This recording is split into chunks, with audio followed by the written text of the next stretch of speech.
Hello, this week is week number 19 for first grade music. And last week we took some time to talk about Dr. Martin Luther King, and we learned a song about the world is a rainbow. Today, we're going to jump back to John Philip Sousa because we learned about him a few weeks ago. He's a composer who wrote Stars and Stripes Forever. Remember, that's the song that's about the American flag.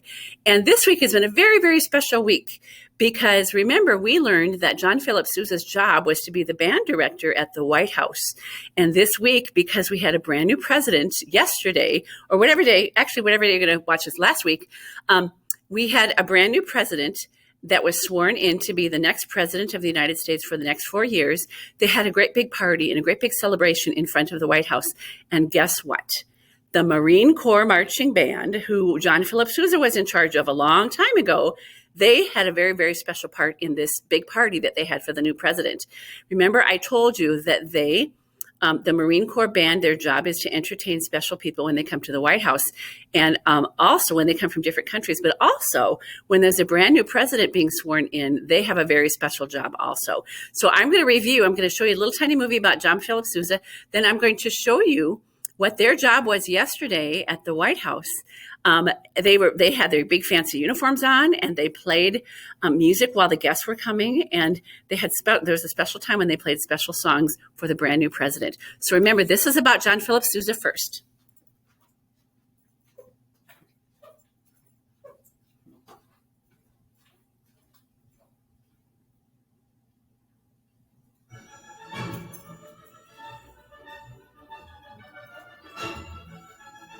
I'm Naomi Lewin. Welcome to Classics for Kids.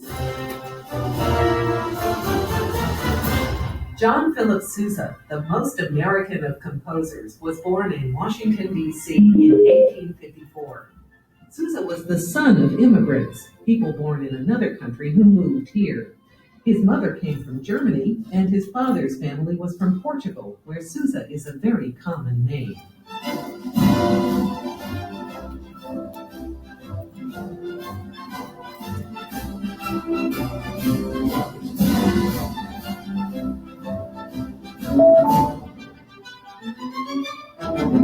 Sousa's father played trombone in the United States Marine Band.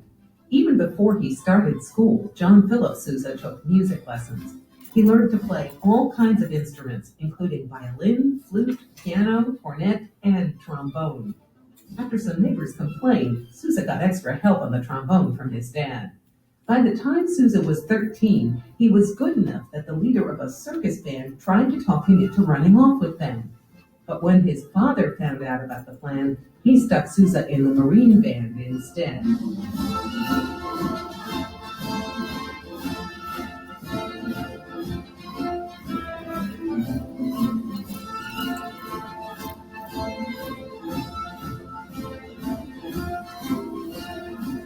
Semper Fidelis was Sousa's personal favorite of all the marches he wrote. It was even played at his funeral, although probably not as cheerfully.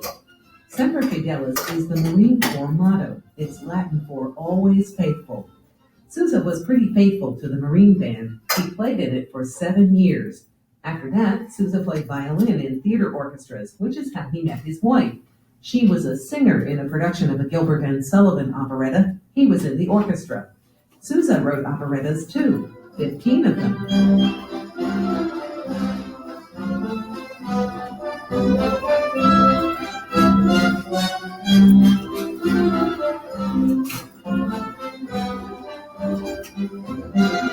Eventually, John Philip Sousa went back to the Marine Band and became its conductor. He led very strict rehearsals, so the band started to sound very good. And Sousa made changes in the music that the Marine Band played. He weeded out pieces that weren't so good and added new ones that were, especially marches that he wrote.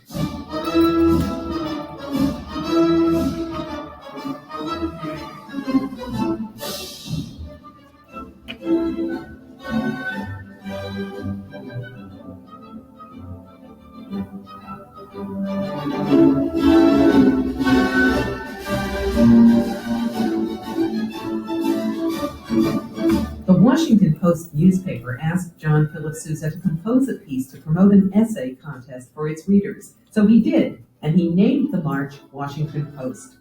The Washington Post became a #1 hit both as a march and as a dance in America and Europe.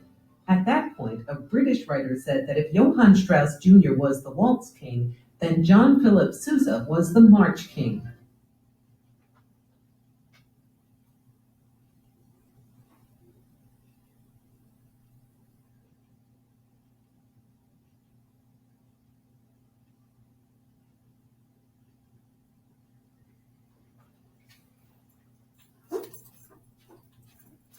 So he got the nickname of the March King because his music was always marching in parades. It was peppy and it made you want to tap your feet. And it actually was to the beat of your heart. And so people loved that song because when they would sing his song, it was hard to sit still because you just wanted to tap along with him because it was so much fun. Now, I want to play another video, and this is a man who works with the U.S. Marine Corps Band at the White House, and he's telling us the special job that they had at the inauguration, at the party of last week of the brand new president, and you'll see him. If you remember, John Philip Sousa had concerts on the front of the White House lawn every weekend, and this was a very special party that we're going to show you in this picture, where very, very special, important people from America came. And you will also see the Marine Corps Band performing outside. This isn't in front of the White House. This is in front of the Capitol building. But they have a very special part in this big party for the new president. Listen carefully.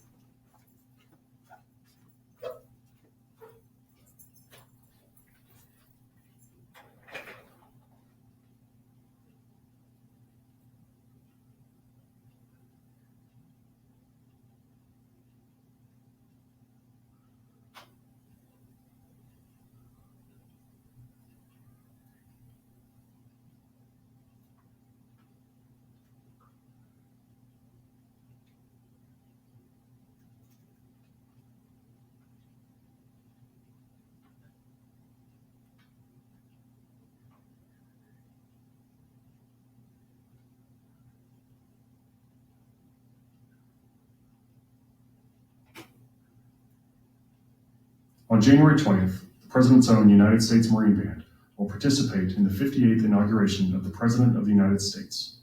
We believe this marks the 55th appearance by the Marine Band, dating back to 1801 with Thomas Jefferson's first inauguration. As drum major, I will lead the band on the march during the inaugural parade and am responsible for the uniform appearance, drill, and discipline for the band. The music the band will perform on the march includes the official march of the United States Marine Corps, Semper Fidelis, as well as John Philip Sousa's The Thunderer. As we pass by the presidential reviewing area, the band will perform musical honors, which consists of 4 revels and flourishes and the Marine's hymn. The parade is just one of several events that the Marine Band will participate in during the inauguration.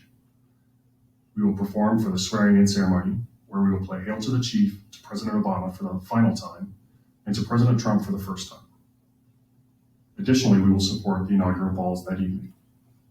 It is an honor for me to lead the Marine Band in the inaugural parade and to be a part of history as we celebrate the peaceful transfer of power of this great nation.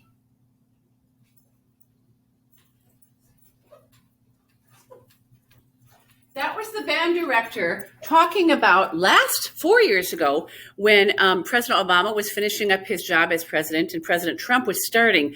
That was the parade for that day. But I want to show you a different one. This is the one that's talking about what happened last week. And you will see what it looks like outside when they performed.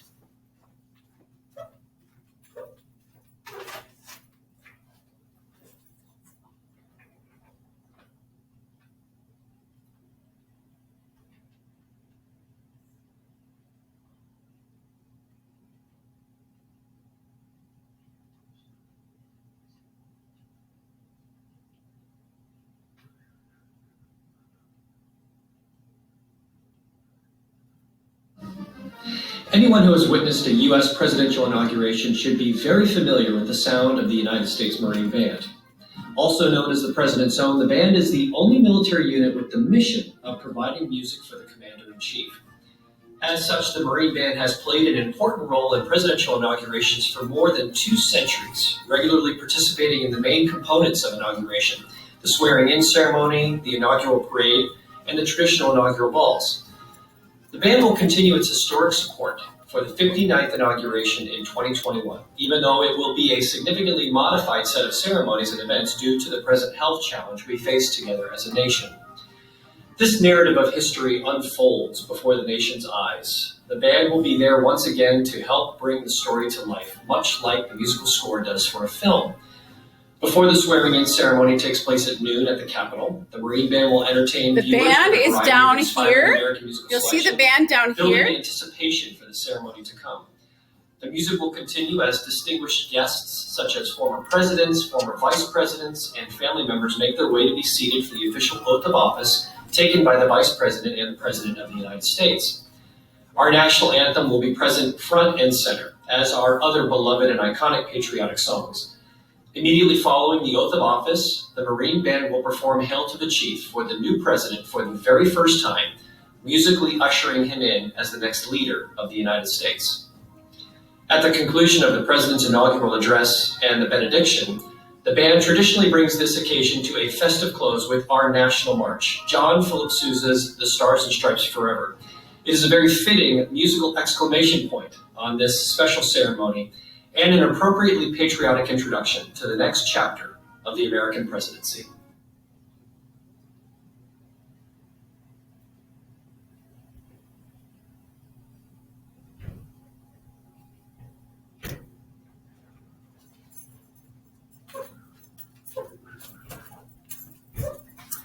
Now, like he said, normally there would be a great big parade at this big party for the president, but because of COVID and because we have to do things differently this year, they did not have a parade, and they just sat there in their chairs and played for the president at the ceremony. But I want to show you, this is what it looks like when the Marine Corps Band marches down the parade down a street.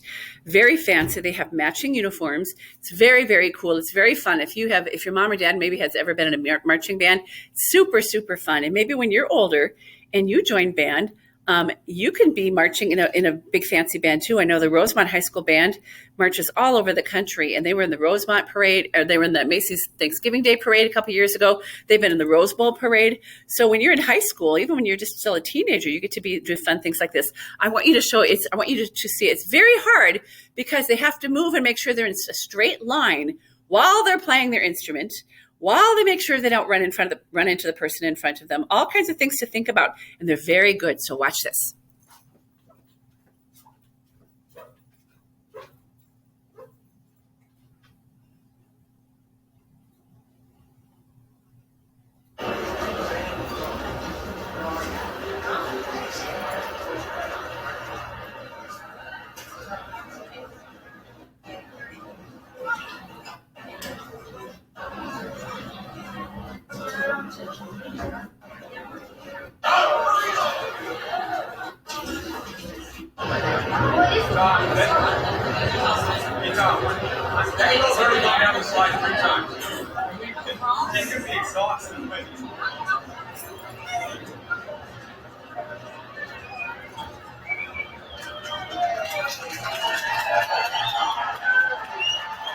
These are also people in the military.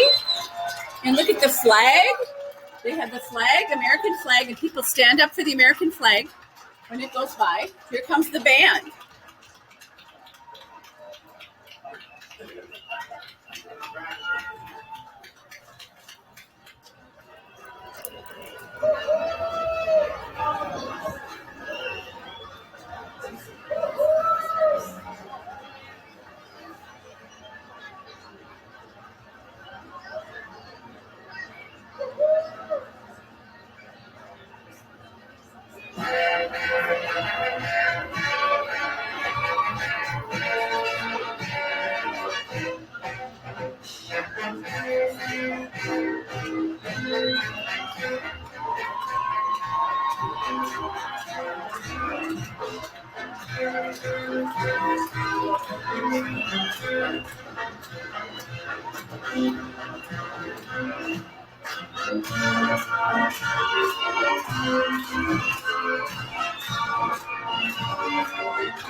So I just wanted to show you today, this is what's going on with the Marine Corps Band. We talked about that. John Philip Sousa would have been the person in the front that was carrying his little baton and directing and leading everybody. He's not alive anymore, so this is somebody different.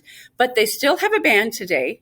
They have actually a couple of them around the country that go and march to different parades and stuff.